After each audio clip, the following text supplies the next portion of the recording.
Wow. Amazing. Amazing. Thank you. Wow.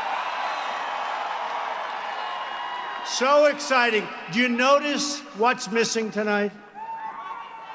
Teleprompters. No teleprompters. We don't want teleprompters. That would be so much easier. We read a speech for 45 minutes. Everybody falls asleep, listening to the same old stuff, the same old lies. So much easier. So, you know, I have a little debate coming up on Wednesday. And I hear let's call them opponents. Can we call them opponents? We're allowed to do that, right? You know, New York was very nice to you people last night. You know that, right? Did they hand you that game? They handed. I said, I am going to have the friendliest audience. Sit down. I am going to have the friendliest audience afterwards. So I wasn't sure, was I happy or was I sad? But Jerry Jones is a great guy, and he deserves everything he gets, frankly. And you know, another great guy is Mark Cuban. True. And I think, you know, he's been talking a little bit about maybe someday doing this himself. And I think he'd do very well. We may not have the exact same feelings about where we're going, but that's okay.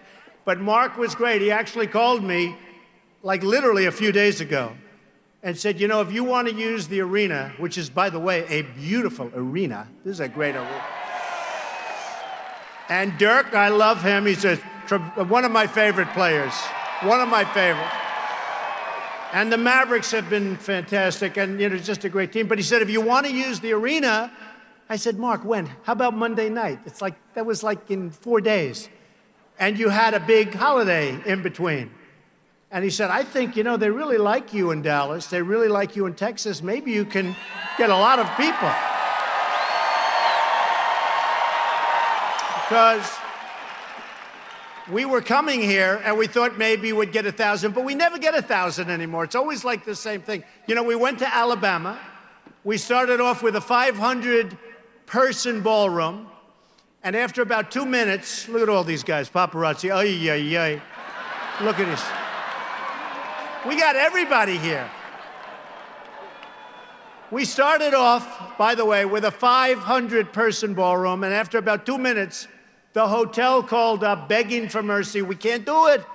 They were inundated. So we went to the convention center, and that was 10,000, and that was wiped out in about an hour. So we went to a stadium. We had 31,000 people, which is by far the largest. They say like ever for an early primary. It's probably true.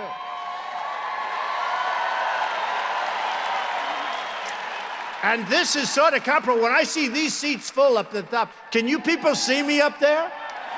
I don't know. Man. I said to him, don't fill up the upper rings. It's not fair. But they're filled. You are great. Thank you all. I appreciate it. So I want to thank Mark, and I want to thank, where is Pastor Jeffress? He's around here someplace. What a good guy. Where is he?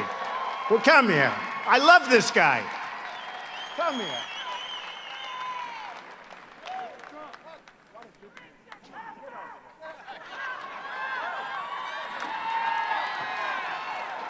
I shouldn't say this. I should not say this, Pastor, because, you know, I need all the help I can get. And I will say, I'm leading with the evangelicals big league, and I really want to thank you, because you've been so good. He said he may not be perfect, but he's going to make this country great. He's a leader. That's what we need. And I want to thank you, Pastor. I appreciate it. Thank you, man. See you in a couple of weeks. Very good. I really appreciate it. He's been so great. And I am Protestant. I am Presbyterian, just in case anybody wants to know. So the polls come out, and we're really killing it. We are killing it.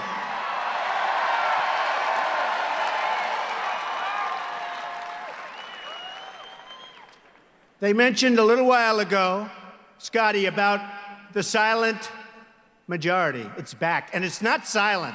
I think we should call it, maybe we should call it the noisy, the aggressive, the wanting to win majority. That's what it is. We want to win. We're tired of being pushed around by incompetent people. We're just tired of what's happening. We're sick and tired of what's happening. And it's going to change. It's going to change. But before I get to that, because that's unpleasant, but it's going to be pleasant, because I finished a speech last week, and I have to say, we're going to have so many victories that at some point, they're just going to be coming out of your ears. Oh, I have to be careful what I say about coming out of somebody's ears. Have to be careful. Nose, ears, eyes, those are the only places I'm talking about. The only. But we're going to have so many victories, and they're going to be great victories. And we're going to have them all the time, because we have an amazing country. We have a country that is dying. They just want to have victory. We don't have wins anymore. We don't have it. So, the debate. I hear they're all going after me. Whatever. No, I hear it. Everybody, you know, all these geniuses, the talking heads, and some are great. Actually, some have come around. You know, at the beginning, 3-4 months ago, well, he's just doing this for fun. He's doing this for his brand. I need this, like, for my brand, okay? But he's doing it for his brand. One person, a real loser, said, he's a clown. Now they're saying, oh, how do we stop this guy? No more clown. I haven't heard the word clown in a while. Tell you, they don't use that word anymore. They don't use it. There's a group of pundits out there. I don't think they're smart. I think they pretend they're smart. You know, they wear the heavy glasses, and they look, and they look. I'm not talking about Perry, who happens to be a nice guy. Really. He is a nice guy. But he came after me hard, didn't he? Yeah. You know, I had dinner with him a couple of years ago. I thought he was terrific, and then he came after me very hard. And you know, I gave him a really good, I said, it's sort of easy. When somebody drops out of a race, I'm going to say good about everybody. Everybody. But I like that man, and frankly, he tried. But I'm talking about the guys that sit around the tables, and they talk about us. They talk about me. And they say, well, but most of them are now saying, we think he's going to win. You know, can you believe it? Now,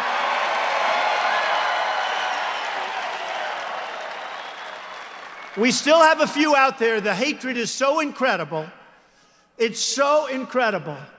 Absolute hatred. I watch some of these guys, like this guy. Should I mention names?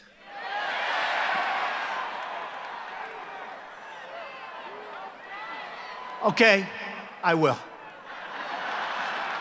The problem is, when I mention them, they can never, ever support me. That's the problem.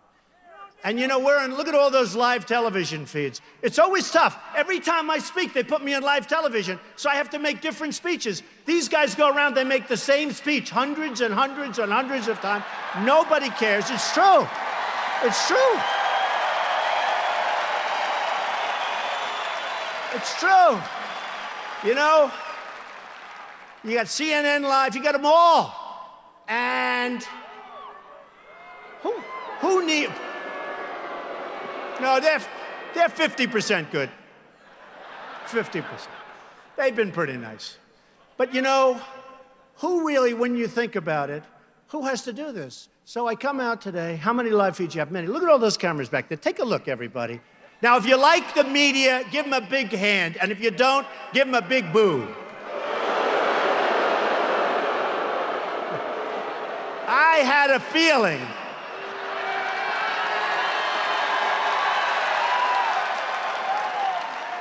You know, the truth is, there's some really great people. I'm dealing usually in the world of financial. That's easier. It's like numbers. You're either good, you're not good. You know, it's sort of much easier. But I found the press to be much more honorable in the financial media. But the political media, and I found some great ones. There are some great ones. But should I mention some? No, I'm not going to do that either. Because then you're going to leave some out. But, okay. So, George Will is a disaster. The guy's a disaster. Honestly. Another one, Karl Rove. No, he's terrible. He's terrible. He's terrible. He still thinks that Mitt Romney won. He's still going around saying, I think he won. This guy raised, think of this. He ought to be in Wall Street. He raises money pretty well. He raised last cycle, the last presidential election. He raised $434 million and didn't win one race. Can you believe that? Can you believe it? And I understand it because I saw some of the commercials that he made. I saw a commercial he made against Barack Obama. And I called up, I said, who did that commercial? It's one of the best commercials I've ever seen. I got to use that firm. They're phenomenal. But I didn't realize it was against Obama. It was so good for Obama. That was the one with Germany and this. Remember, do you want a rock star? Do you want a... I said, he's not a rock star. We have an incompetent president. This is not a rock star. We have a president that doesn't know what the hell he's doing. So Karl Rove, every night, you know, some of these guys like George Will and Karl Rove and a few others, but those I mentioned, they're like anybody in the real estate business, right? A couple of us. I love real estate. And let me just tell you, one of the great people in sort of Andy Beal Bank. Stand up, Andy. Stand up. Come on, he's a shy man. He's only worth about $6 billion. He's a great guy. He's been a great friend of mine. I don't want to borrow any money from him because he expects it to be paid back in full and on time. Right, Andy? But you look at some of these guys, and they're like boilers, okay? Real estate. They're like boilers. Bill O'Reilly the other night said, and Bill O'Reilly's a good guy, great guy. He is a good guy, great guy. Although he's tough, and he's tough with me, that I can tell you. Some people say, how can you say he's a great guy, but he's fair? But I saw Karl Rove on a show the other night, and the name Trump came up, and you could see it was like a boiler ready to explode. I think the guy is a total incompetent jerk. But him, and there are others. But I would say this, anybody that gives him, Karl Rove, and others, the group of losers, anybody that gives them money, you're losers yourself. Doesn't make sense because they don't know what they're doing. So the polls come out and everybody's surging but Trump. They don't want to say I'm surging. I went up to 40% today in New Hampshire. You saw that. 40%.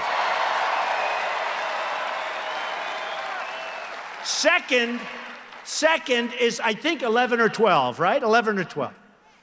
And I won't mention names because he's actually a nice guy. I'll mention names. Why shouldn't I? Should I? Yes. Right? It's Ben Carson. He's a nice man. I think he's in second place at 11 or 12%. Now, I'm at 40, and it's actually 41, but they don't want to say that. They don't want to give me the little benefit of a couple of... You know, if I'm 40.9, they'll say I'm at 40. Do you understand that? So Ben Carson, good guy, I think he's 11 or 12, and they're saying, Carson, here's the headline, Carson surging. I said, what about me? Where's my name? I'm at 40. Where's my name? It's unbelievable. Do you know where my name is? They don't know where my name is either. By the way, can you see in the back? They have the best view. Can you see it's really my hair? Well, that's the other thing. I mean, I get killed on that. I had an article recently. It's true. They have the best view. They know.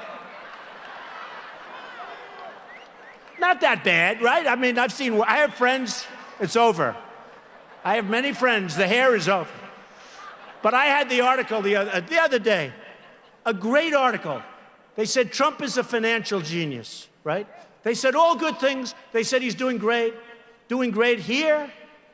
But they said he wears the worst hairpiece I've ever, the writer said this, wears the worst hairpiece. And I said, that's terrible. So I can't show the article to anybody, even though it was a good article.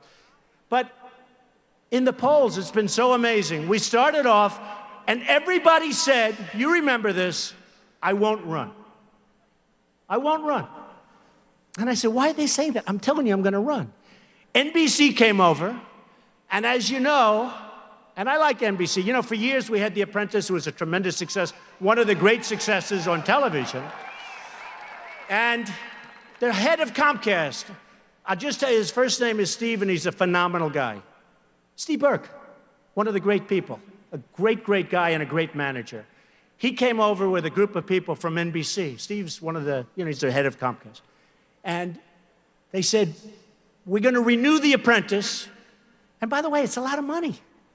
Did you see in my certified financial statement what I made with The Apprentice? When I give up The Apprentice, I made $213 million. Can you believe it? From a television show. And I had these announcers say, oh no, I think he only made $1 million. And guys like Joe Scarborough, who's a good guy, right? Yeah. He said, no, he's got a primetime show for years. I mean, it's got to be. Anyway, when they checked it, 200. So NBC renews The Apprentice, and I told them, don't do it, because I'm running for president. I'm going to make our country great again. Don't renew it. Now, if I make $213 million over a, run of 12 years or whatever, that's a lot of money. Even for me, it's a lot. That's a lot of money. That's pretty good, right? Considering it's not my main business. But I made this money, and the people come up and they say, oh, well, we're going to renew it anyway because he's not going to run. So NBC renewed The Apprentice. They announced that they renewed it. They said that Donald Trump will do another season, and I told them not to do it. Then I told them that I'm not doing it again. And they went in the upfronts arena, and they were so angry at me. They were so angry. But you know what? I give up a lot when I do this. I give up a lot. I miss all of these deals. I love my business. I love what I'm doing. Andy can tell you that. Tom Benenson can tell you that. I love Club Corporation of America, by the way, in case you have never heard of Tom Benenson. But I lose a lot. Not only I don't do The Apprentice and get paid a fortune, it's also I lose opportunity, all these deals. I have a deal in China. I have deals all over the place that I could do. Boo, boo. But it's true. It's like picking up a check. It's like picking up a check. But I give up a lot. When a politician, all talk, no action, politician runs, what do they give up? They give up nothing. They run. You know what? They run, they lose, they win, they don't care. All they want to do is be reelected or run again if they fail, right? With me, it's a whole big deal. It's a whole big deal. And I'm self-funding my campaign. I'm not taking all of this blood money. Not doing it.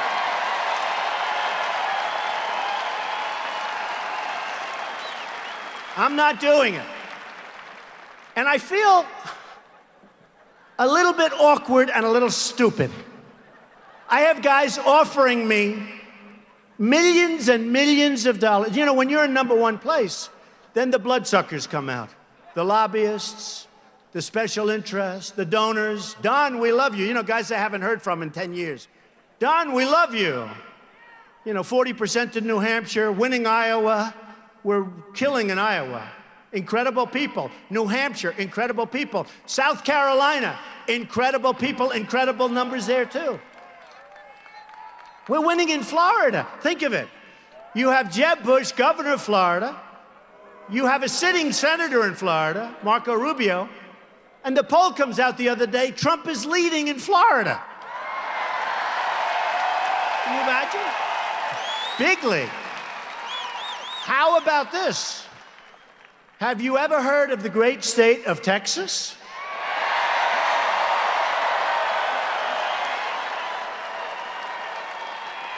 Leading in Texas. How does that happen? So it's been an amazing period of time. I've never experienced anything like it. And I've been well known for a long period of time. That's why I got chosen for The Apprentice in the first place. And in fact, I don't know if you just heard, they called me up today, NBC. Couldn't be nicer. You know, they finally calmed down. I settled my lawsuit with them. Did you hear? Did you hear? Yes, she heard. I settled my lawsuit with them last week. A lot of litigation, settled it. They couldn't have been nicer. And they called me today and wanted everything, you know, they want me on their side. And I am on their side, because I really like the guys at NBC. And they have announced, or will soon announce, you know who's going to take the place of Trump? Arnold Schwarzenegger. Good, right? I think it's a good choice. And he's a friend of mine. And I approve it 100%, and I'm with him 100%, and I think he's going to do great, and we'll raise a lot of money for charity. You know, I'm still in there because I have a big chunk of it. A lot of people don't know that. These are minor details. But I think Arnold is going to do great. And so they just announced today that Arnold Schwarzenegger is going to be doing The Apprentice, because I'm not allowed to do it because I'm doing this. So I wish Arnold well. We have so many problems in this country. We'll talk about a few of them. And we'll celebrate, because ultimately we're going to have victory. We're going to have victory. This is a movement that's happening. I had a lawyer come up to see me a little while ago. He said, Mr. Trump, I've been doing this for 35 years. I've never seen what's happened here. I got a call from a writer from the New York Times. I have great respect for the New York Times. And he called up somebody, I know, I hear that, but it's okay. This is a good story, not a bad story. And he said, could I ask you a question? I said, what? Very powerful writer, actually. He said, how does it feel? I said, how does it what feel? He said, what you've done has never, ever been done before. You've dominated, you've taken over the polls, you've taken over, you know, on television, on Fox and CNN, they call it all Trump all the time. Can you believe it? All Trump all the time. And by the way, their ratings are through the roof. If they weren't, they wouldn't put me on, I'll be honest with you. It's a very simple formula in entertainment and television. If you get good ratings, and these aren't good, these are monster, then you're going to be on all the time, even if you have nothing to say. If you come up with a cure for a major, horrendous disease, and if you don't get ratings, they won't bother even reporting. It's very simple business. It's very simple. So we've gone on, we've had a lot of fun, and now it's time to really start, because this is going to happen, I'm telling you. I'm not going anywhere. Somebody said, today,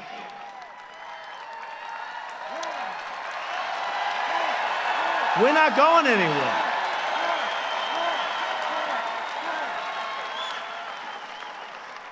Somebody said today, you've done so well, you don't have to go any further. I said, are you crazy? You know what? The writer at the Times told me. He said, it's been amazing what you've done. I said, but I haven't won.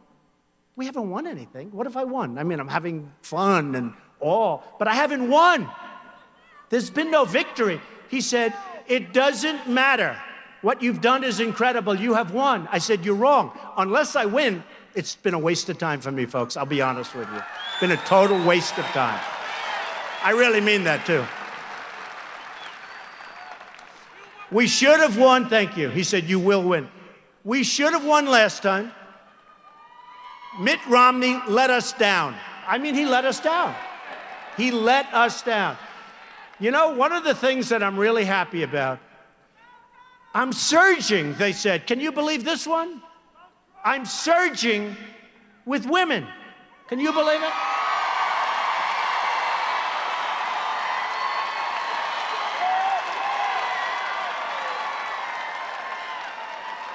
I have such respect for women. I cherish women. I'm going to take such good care of women's health care issues, you won't even believe it. But I'm surging with women. One of the things coming out, I'm watching television, and they said, Trump is surging with women. I said, really? That's amazing. You know, it's incredible. I'll make like statements because, you know, Carly's giving me a little bit of a hard time, even though her poll numbers are horrible. She's the one. She was another one. She's surging. Ben is, everybody's surging but me. Hillary's not surging, I tell you that. They're not saying that. They're not saying, thank you.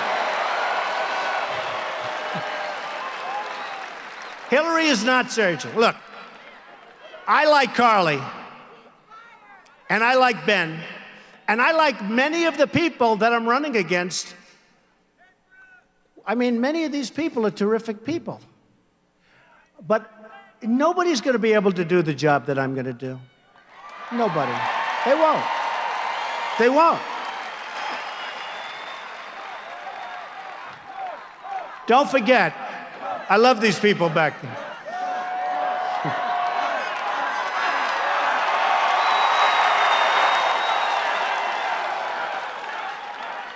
But they won't.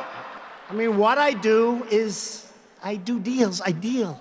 I have tremendous energy, tremendous, to a point where it's almost ridiculous when you think about it. But we need somebody with great energy, with great passion, with great deal-making skills.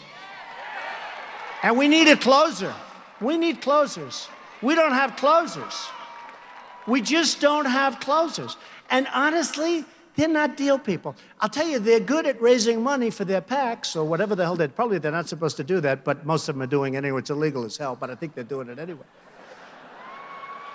You ever notice you hear they have money in the PAC, but they don't have hard money, but the PAC is giving them. I say, what's going on over here? I'm not allowed. How come I can't talk to anybody? And again, I have to tell you this, and I want to have your opinion. So I'm self-funding, I told you. But if I took hundreds of millions, I tell you what, I could have $200 million so fast. If I took that, would you people object if I promised not to do anything from the people I took it from? No. I had a group in Iowa, actually, they were much more vocal about this one issue. And they stood up, no, the place, I mean, I realize how important it is. Putting your own money in, because, you know, I'm telling people that Jeb, nice guy, really a nice guy. Jeb, Hillary. Well, Jeb's more popular than one person I know. But all of them, I don't want to go through the names, they have money put up in PACs or hard money, whatever, wherever the money is. Believe me, I was the king. I was the king. You know, I was the white-haired, no, blonde-haired, let's say blonde. But I was the blonde-haired, I was perfect. I was the ultimate. I was the ultimate sort of insider. I'd put up money. They loved me. But then when I said I'm running, they all looked at me like, the RNC, Reince is a great guy, but it took him a little while because they looked at me like, you're not supposed to be doing that. You're supposed to be putting up money. And if you need something in 2 years, 3 years, 5 years, they'll do whatever you want. And what happened is, I know the system, I think, better than anybody. I know the tax system. Look, taxes. Who knows better than me? We're going to reduce taxes. We're going to make the hedge fund guy, any hedge fund guys, it would be mostly in this room. Oh, you got good seats. Are there any hedge fund guys in this room? If there are, you should probably leave right now. That's okay. But I have a friend in the hedge fund business. Not really a friend. Not actually a nice guy, but he'd be good representing us, I will tell you. Because by the time I finish, he may not have much of a hedge fund left. But I said, what did you make last year? He said, about 250 million. Can you, this is serious. I said, oh, it's a lot of money. What did you pay in taxes? He goes, Don, practically nothing. That was a couple of years ago. I never forgot it. The other day, he calls me up because he hears me talking about hedge fund guys are going to pay up. And he calls me up the other day. I was only kidding. You know, when I said that, I was sort of, he doesn't know what to do. The truth is they'll do just fine. They're going to do just fine because we're going to make the country so successful, they'll do just fine. They'll end up doing better. They'll end up doing better. But we got to lower taxes for a lot of people. Corporations paying far too much, far too much. Middle-income people are being decimated. They're being decimated. I mean, we have a group of 200 guys, but the middle income in this country is being decimated, and we're going to change it. We're going to change it. So I'll be announcing over the next 3 or so weeks, I'll be announcing, I think, a great tax plan. I know the tax code. I know everything about it, probably as well as anybody there is, right? And we're going to be doing something that's going to be really pro-growth, really reduction in taxes. We're going to get the $2.5 trillion that's in other countries. We're going to get it back. They can't.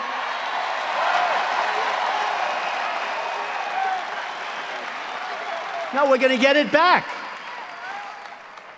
And, you know, you have corporate inversion. Does anybody know what that means? You know, in the old days, people might leave New York for Texas, or they may go from New Jersey to Florida, or whatever. It's not that way anymore. Now they go from this country to other countries. And they go for two reasons: lower taxes, lower labor, but lower taxes. You have countries that want to charge them nothing. So they take these companies, and these guys, they make a fortune. They have no real loyalty, in many cases. They have no real loyalty to the United States. They want to show a good profit and loss statement. So they take and they go to another country, and all of a sudden their numbers look good. And they can't bring their money back in. And by the way, for 2.5, 3 years, I've seen every politician agrees that we should lower the tax on bringing money, because it's so onerous that nobody in this room would bring that money back. Everybody says it. For 2.5 years, the Democrats, the Republicans, the liberals, the conservatives, everybody, they can't make a deal. They can't make a deal. We have a government that's really messed up because we don't have a leader at the top. A right leader could get it done.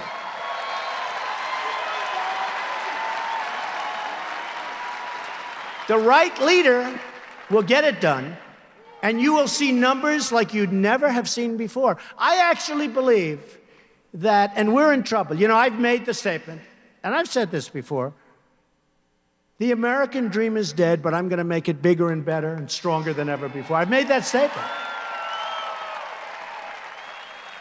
And I'll tell you what happens, and it happens a lot. The other day, I went home, and I said to my wife, "What's wrong?" "Oh, darling, you were very tough." "What? What did I do?" Because, of course, it's live television. She said, "You said the American dream is dead." I said, "No, I said the American dream is dead, but I'm going to make it bigger and better and stronger than ever before." She said, "No, you didn't. You just said it's dead." So I turn on television. It's wonderful now you can record this stuff, right? See it 10 hours later. I turn on television, and it's me standing in this big crowd. "The American dream is dead." Clut. I said, "Oh." Horrible. Great book.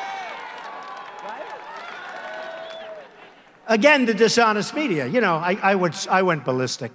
I was so angry. But the American dream, it's going to be better. I'll tell you what, we can make it better than ever before. We can do, I mean, we're in Texas. We can do things with oil and gas that will be unbelievable. Unbelievable. Unbelievable. Try sending your oil outside of the boundaries of the United States. How ridiculous. And we're sitting on top because of technology. We can be the #1 energy producer in the world. Right here in the United States. But we have archaic laws. We have, everything's wrong. And I have so many friends in the energy business. They're great people. They're working. They're not as rich as they were about 2 months ago, but these are minor details. They'll be fine. But we can do things with energy that will be so, so incredible, which is great for Texas, but it's great for the country. It's great for the country.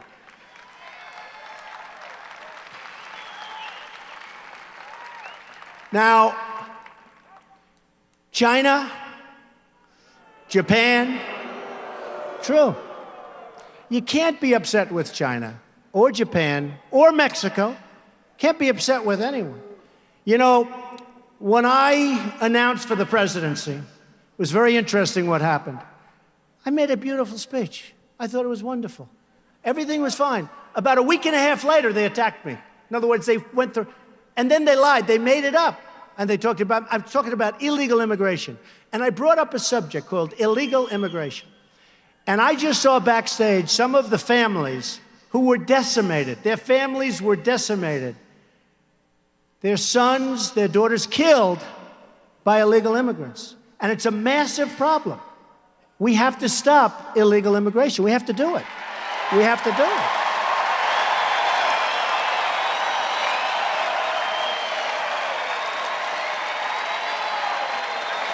Have to do it.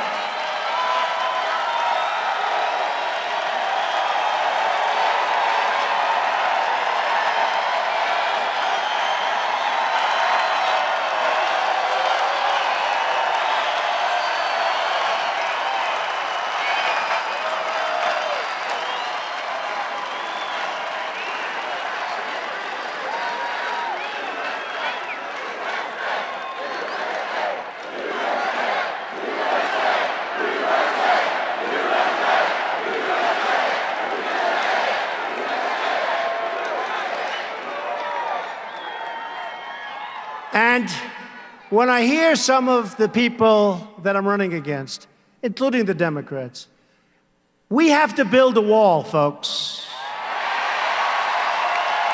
We have to build a wall. And a wall works. All you have to do is go to Israel, say, how's your wall working? Walls work. And I want people to come into the country, but I want them to be legal. I want them to go through the process. I want them to come in. I want to have a big, beautiful door. But they have to be legal. They have to be. And if they're not going to be, they can't come in. And I'll tell you what, the first thing we do, you know, people don't realize, you look at crime in Chicago, you look at crime in so many different places, and you see gangs. Many of these gang members are illegal immigrants. They're rough dudes. They will be out of here so frickin' fast.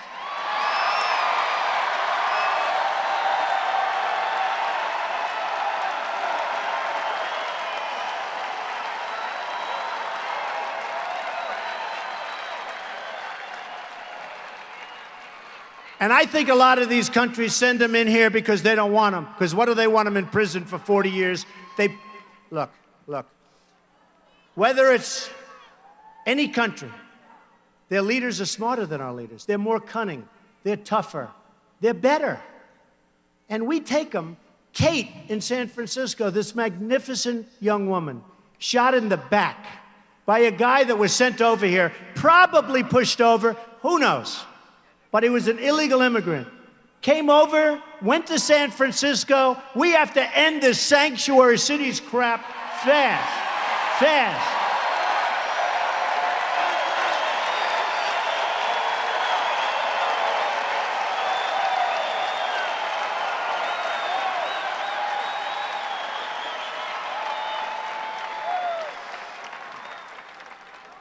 So he admits he's guilty. Now he's got a lawyer. Oh, well, he didn't really know. He wasn't aiming there. It was a ricochet, blah, blah, blah. It's disgusting what's happening to our country. We are a dumping ground for the rest of the world. We are a dumping ground. And let me tell you something. The whole subject of anchor babies. Did you hear that character from one of the networks? Anchor baby is just really not a nice term. I said, what would you do? What would you say? And he gives me like a 12-word definition. I said, no, we'll have to use anchor baby. And I don't mean to be disrespectful, but when a man has a problem, and he's got his wife or his girlfriend, and they move her over to the border for one day, has the baby on the other side of the border, our side, now that baby is a citizen of our country for however long the baby lives, hopefully a long. It's wrong. It's wrong. And by the way, the law doesn't call that. That's not what the law says. And people are finding out now that I'm right. We didn't say that somebody could be pregnant for 9 months, come across the border, have a baby, and now it's ours, and we have to take care of the baby forever. It doesn't say that. It does not say it. So we have to straighten out. We have to straighten out our act. We're going to have a great country. We're going to have a great border. We're going to have a border that's a real border. You people are suffering. I mean, you know, I'm in New York, but from New York, too. They're all over the place. We want people to be in our country legally. Legally.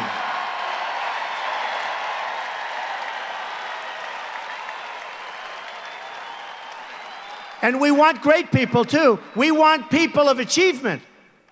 If you go to Harvard or Stanford or the Wharton School of Finance or any of these schools or Yale, and you're the top in your class, you graduate, you want to stay in the United States and you want to have your career here. You can't. They throw you out. They put you back in China. They send you back to Mexico. Those are the people. We need those people. We need them in Silicon Valley. We need them in Manhattan. We need them in Dallas. We need them. Why are we throwing them out? They want to be in this country, and we throw them out. So we have so many things we can do. So many things we can do. Now, I'll give you a little thing that happened the other day. I made a speech on behalf of the Tea Party. And by the way, the Tea Party people are fantastic people. Okay? They are fantastic people. They love the country so much. And you talk about people that get decimated. They just get decimated by the media. These are fantastic people. They love this country. These are the people that we want. But I look at what's going on, and I look at what's happening, and I made a speech in Washington the other day for the Tea Party. And your senator, too, by the way, Senator Cruz, who happens to be a good guy. Good guy.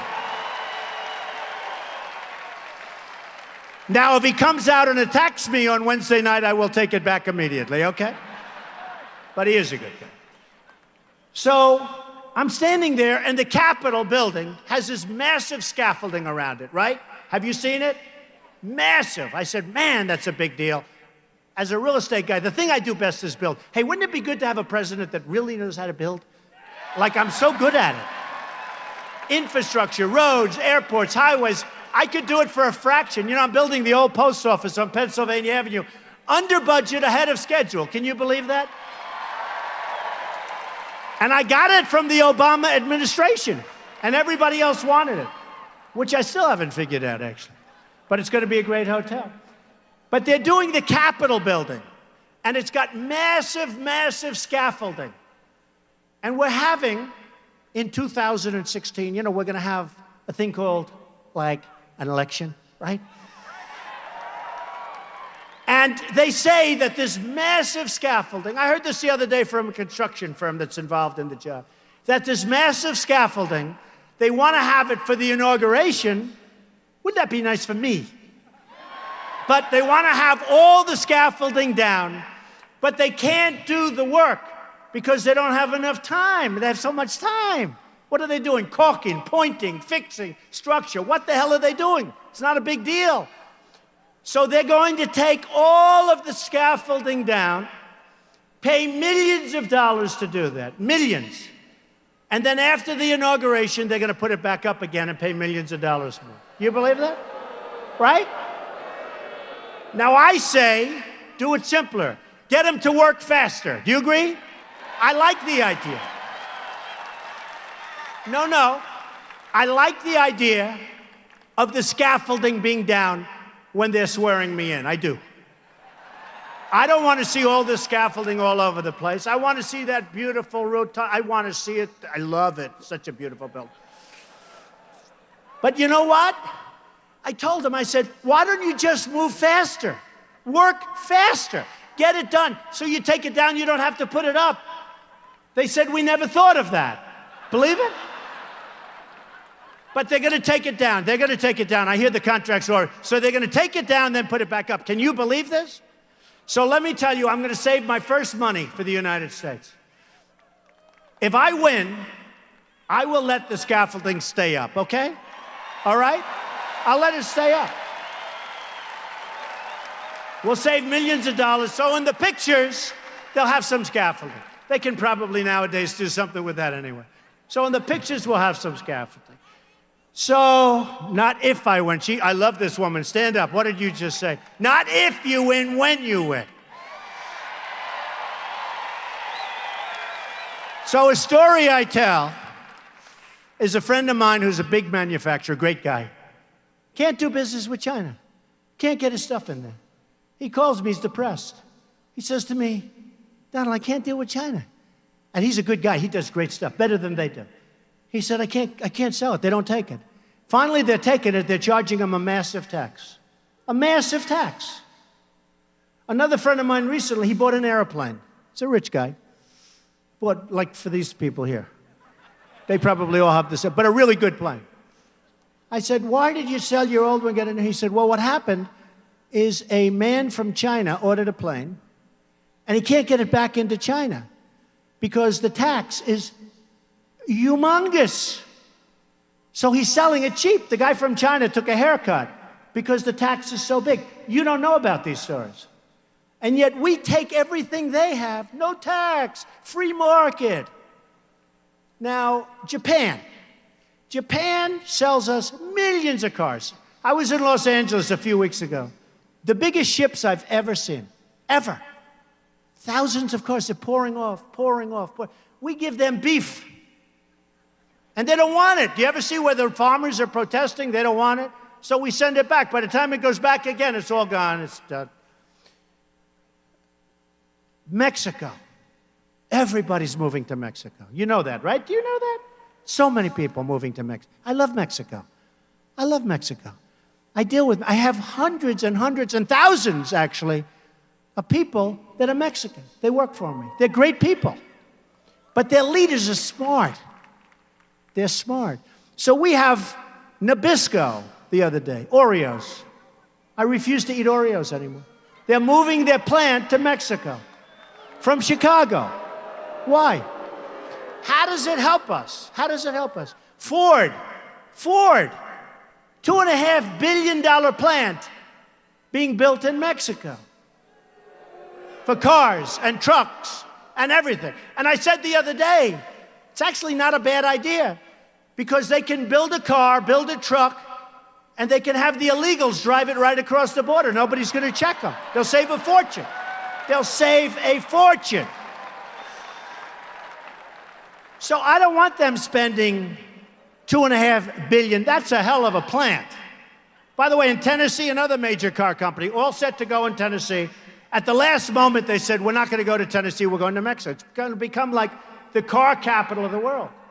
So what happens is Ford, $2.5 billion plant.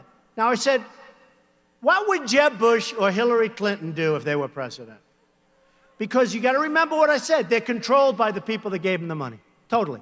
By the lobbyists, by the special interests. So, but they're smart. They'd say, we don't like this deal. We're going to end it. And then they'd be called by their lobbyists and say, Hillary, we gave you millions of dollars, and I represent Ford, or whatever the company it is. And we don't want you to do that. It's no good. We don't want you to do that. And you know what they're going to say? Okay, I'll let them build it. Now compare that. First of all, believe me, that plant doesn't get built there. It gets built right next to, it might not be here. It's going to be maybe in Michigan where they're just being decimated with the plants. They're being decimated. Everybody's leaving. They're going to Mexico and other places. So I said to myself, what would Bush do? What would Hillary do? And what would Trump do? First of all, who would you rather have negotiating? Jeb or Trump? Believe me. How about this? Hillary, who, by the way, was the worst Secretary of State in the history of our country. If you think about it. Would you rather have Hillary negotiating? Or would you rather have Trump? Okay. So let's say, you know what Jeb does, you know what Hillary does. The plant gets built, no problem, don't worry about it. What the hell, it's only about 10,000 jobs or whatever it was, billions of dollars. And our country's being drained. Our jobs are being stolen by all these countries. And not just them, all of them.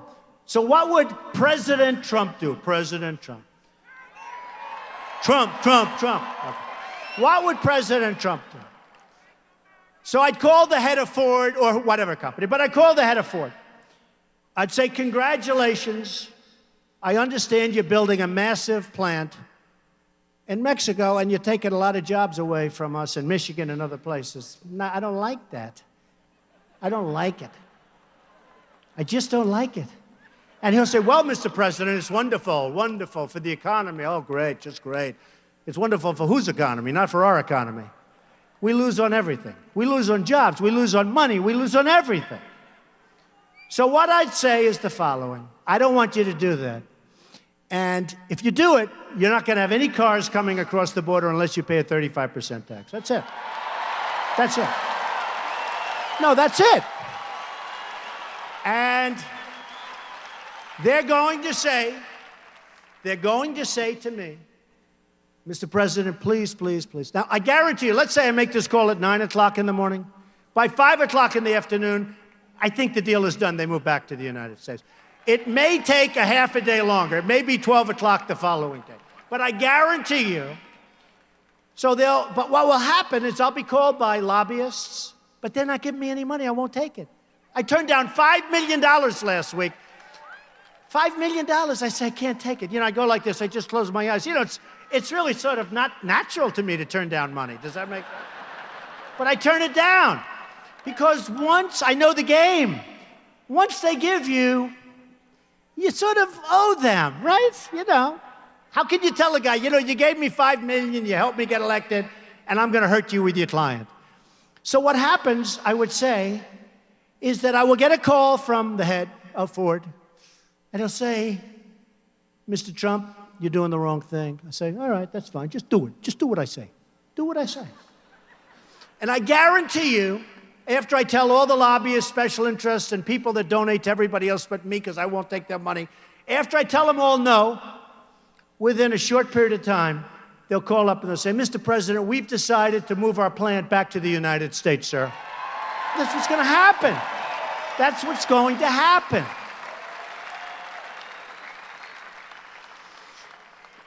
So just a couple of more points, and, you know, it's depressing. Isn't it depressing?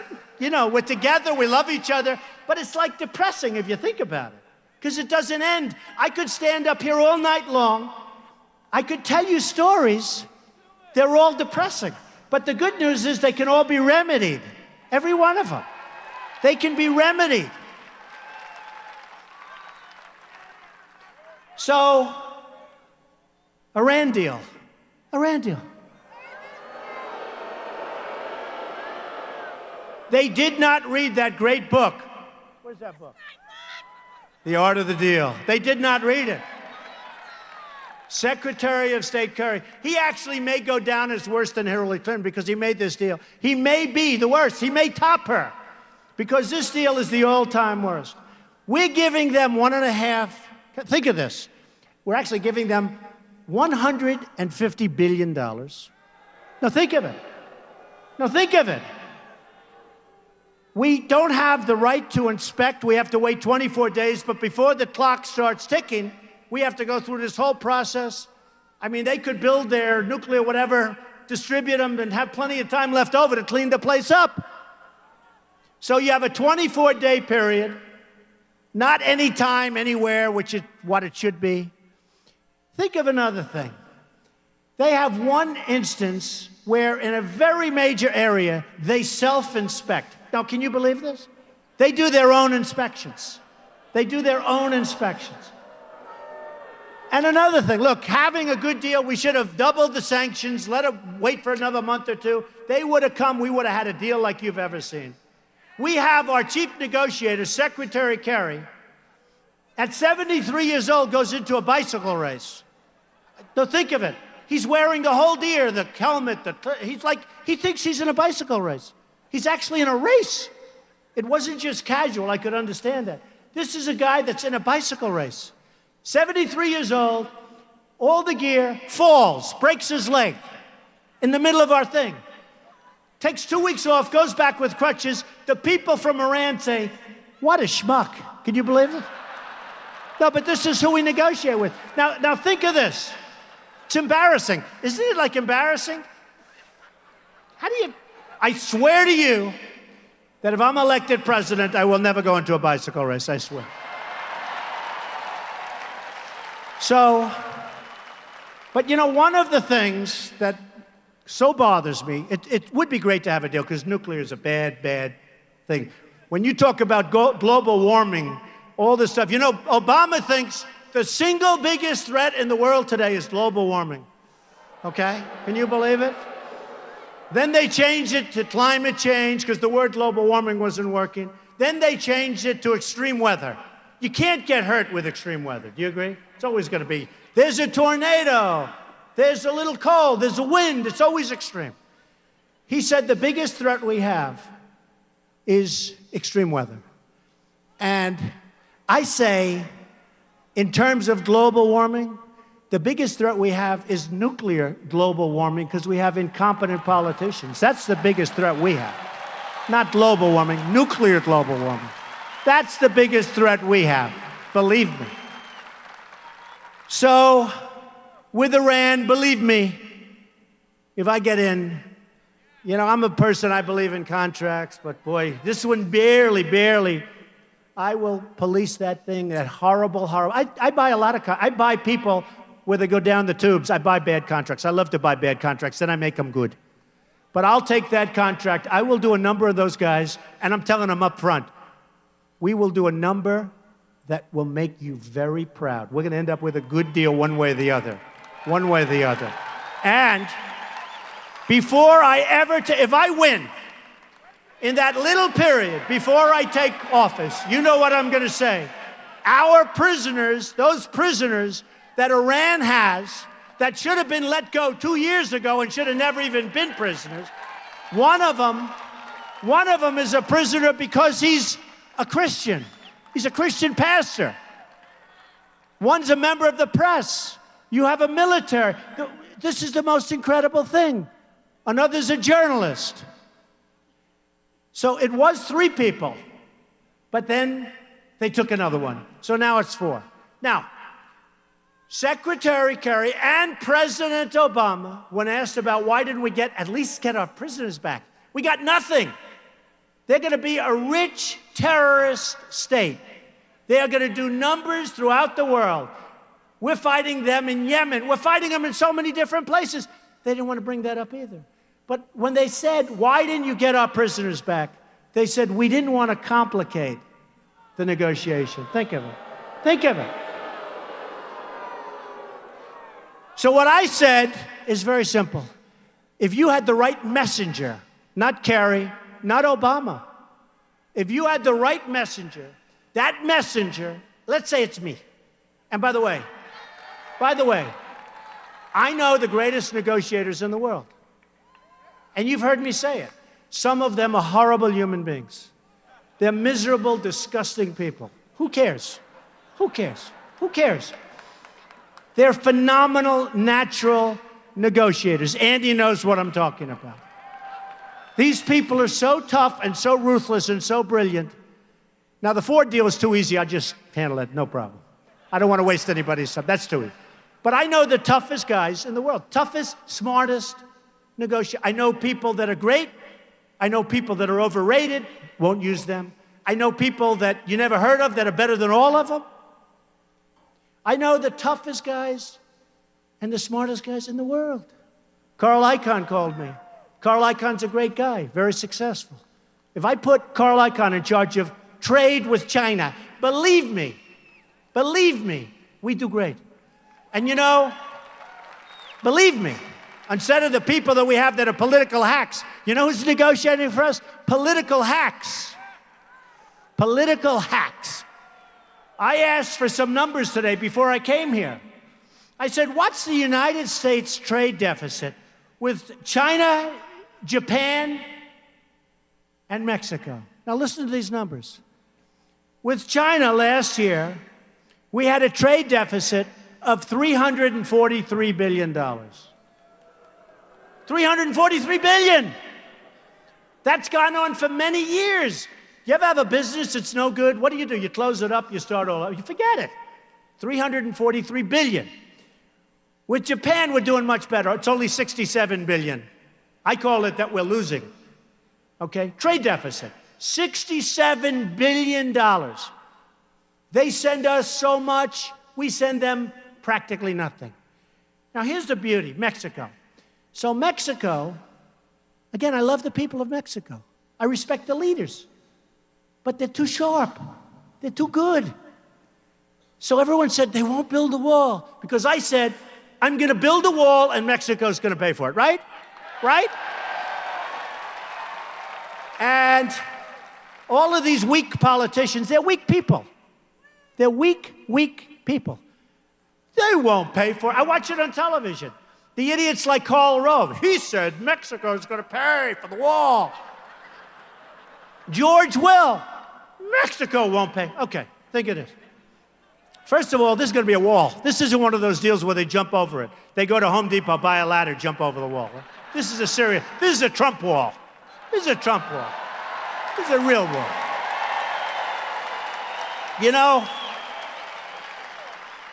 You know, the Great Wall of China is 13,000 miles.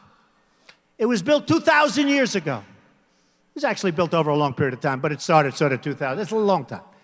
So 13,000 miles. What we're talking about is 2,000 miles, but less maybe 1,000, because you'll have a lot of territory where you don't need it. You have natural barricades. You have some walls that were built that are okay. Although I'd like to be nice and uniform. You know, if they ever put my name on, I want a gorgeous wall. You know? The Trump wall, oh, will that be a beautiful wall? That's why I have to make it beautiful. Because someday when I'm gone, they're going to name that wall after Trump, I think.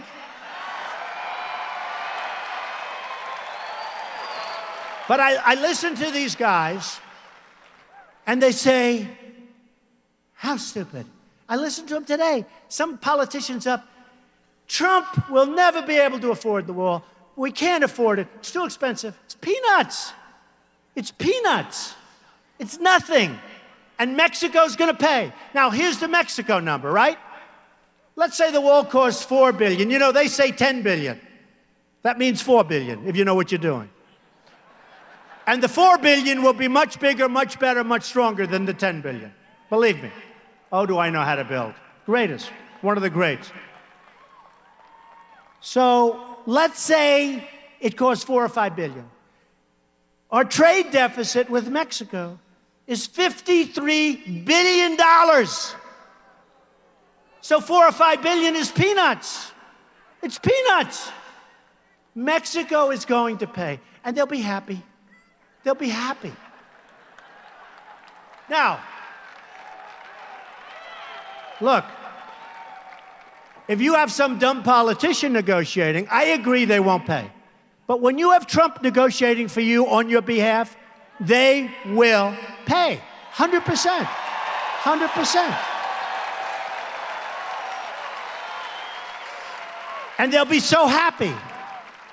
You know, the world rips us off and they all hate us. China hates us. Russia hates us. Mexico hates us. Japan hates us. Everybody hates us, and they're all winning. I'll make it so we do well with these countries, and we'll actually have a better relationship. I have the biggest bank in the world from China in my buildings. They just renewed their lease. I said, really? Oh, yes, we respect you so much. But they just renewed their lease for 10 years. They will do what we want, and we will do great. A couple of other things. Obamacare, we're going to repeal it, we're going to replace it, we're going to get something great. Repeal it, replace it, get something great.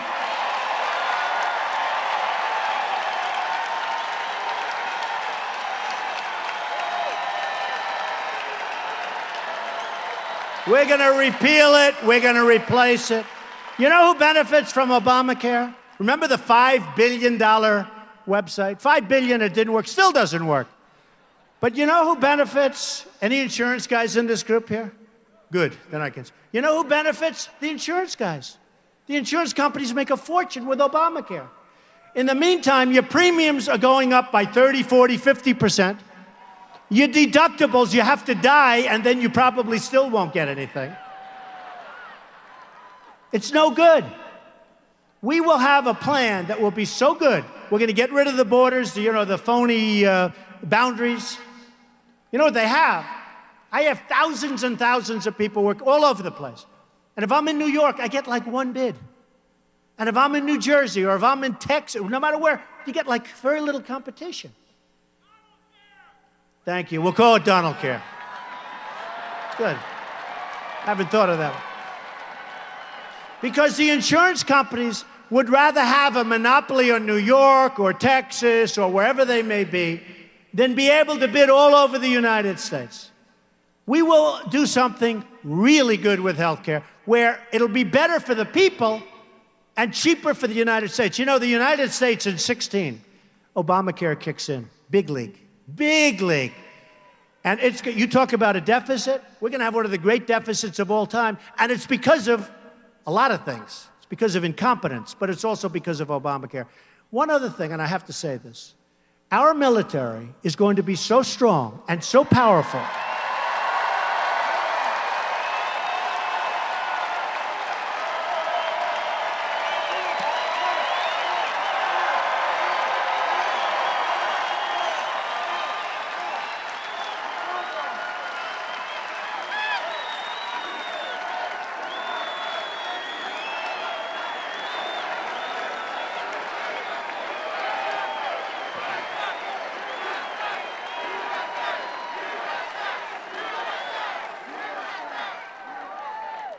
Our military is going to be so strong and so powerful and so modern.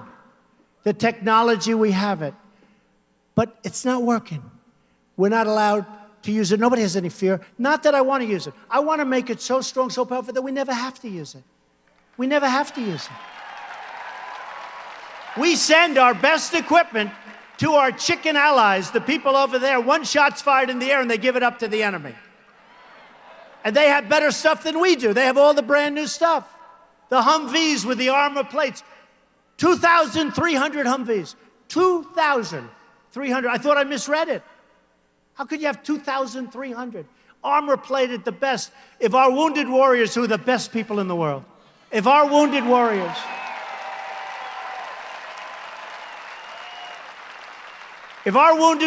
were in those Humvees, they wouldn't have lost their arms and their legs and had such a tough life. These are the greatest people. So we're going to make our military so strong and so powerful and so great, and the world is going to respect us again. And we're going to take care of our vets, because our vets are treated like third-class citizens.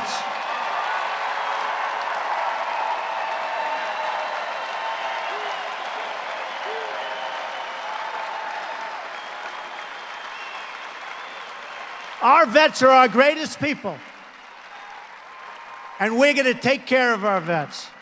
So just in closing, I just want to thank all of the people in Dallas.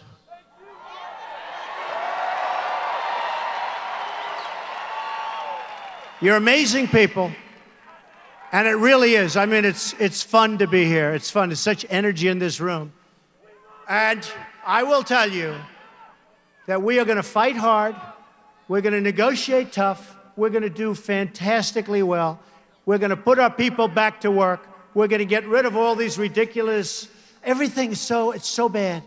We're going to get rid of the regulations that are just destroying us all up. You can't breathe. You cannot breathe. You are going to be, if I'm elected president, so proud of your country again.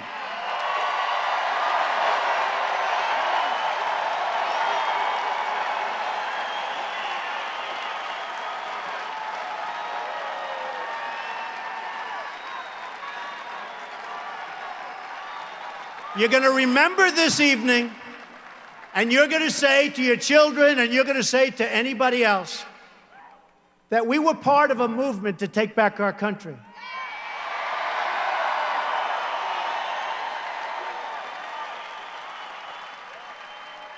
And we will make America great again. Thank you. Thank you. Thank you.